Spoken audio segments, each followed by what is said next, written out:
स्वागत आहे तुमचं सुनीता सिंपल कुकिंगमध्ये। आज आपण शिळ्या राहिलेल्या चपातीपासून झटपट चटकदार कुरकुरे कसे बनवायचे ते पाहणार आहोत। त्यासाठी इथे मी शिल्लक राहिलेली एक चपाती घेतलेली आहे।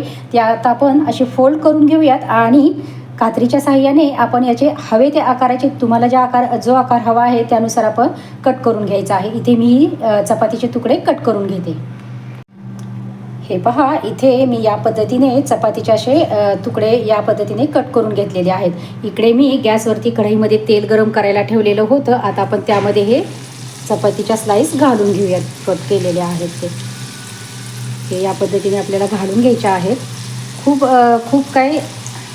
खूप जास्त तेलाचा पण इथे आपण वापर करायचा नाही, कमी तेलामध्ये देखील हे व्यवस्थित असे फ्राय करून होतात। आता हे व्यवस्थित आपण बारीक गॅसवरती छान असे कुरकुरीत होईपर्यंत फ्राय करून घ्यायचे आहेत आणि मग आपण एका ताटामध्ये हे काढून घेऊयात। हे पहा, इथे आपले सर्व कुरकुरे या पद्धतीने छान असे अगदी कुरकुरीत तळून झालेले आहेत। पण आता हे कुरकुरे आणखीनच चटपटीत आणि चटकदार लागण्यासाठी आपण एक सिक्रेट मसाला वापरणार आहोत।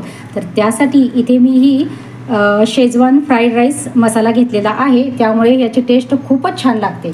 आता इथे तुम्ही या वाटीमध्ये मी हा मसाला काढून घेतलेला आहे, तो आपण यावरती असा स्प्रेड करून घेऊया सर्वत्र आणि हे व्यवस्थित आपण असं खालीवर करून टॉस करून घ्यायचं आहे। सर्व कुरकुऱ्यांना हा मसाला आपल्याला लावून घ्यायचा आहे। हे या पद्धतीने आपण हा मसाला सर्व टाकून घेऊया आणि हे या पद्धतीने आपण टॉस करून घ्यायचा आहे, म्हणजे आपला हा मसाला सर्वत्र लागला जाईल। तुम्हाला कितपत चटपटीत हवा आहे त्यानुसार तुम्ही हा मसाला घालून घेऊ शकता। इथे मी या पद्धतीने हा मसाला घालून घेतलेला आहे। तुम्हाला जर हा शेजवान फ्राईड राईस मसाला वापरायचा नसेल तर तुम्ही इथे मॅजिक मसाला देखील वापरू शकता, त्यामुळे देखील आपले कुरकुरे चटपटीत असे बनून तयार होतात।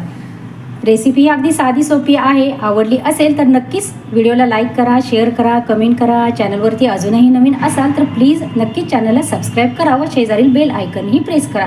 धन्यवाद।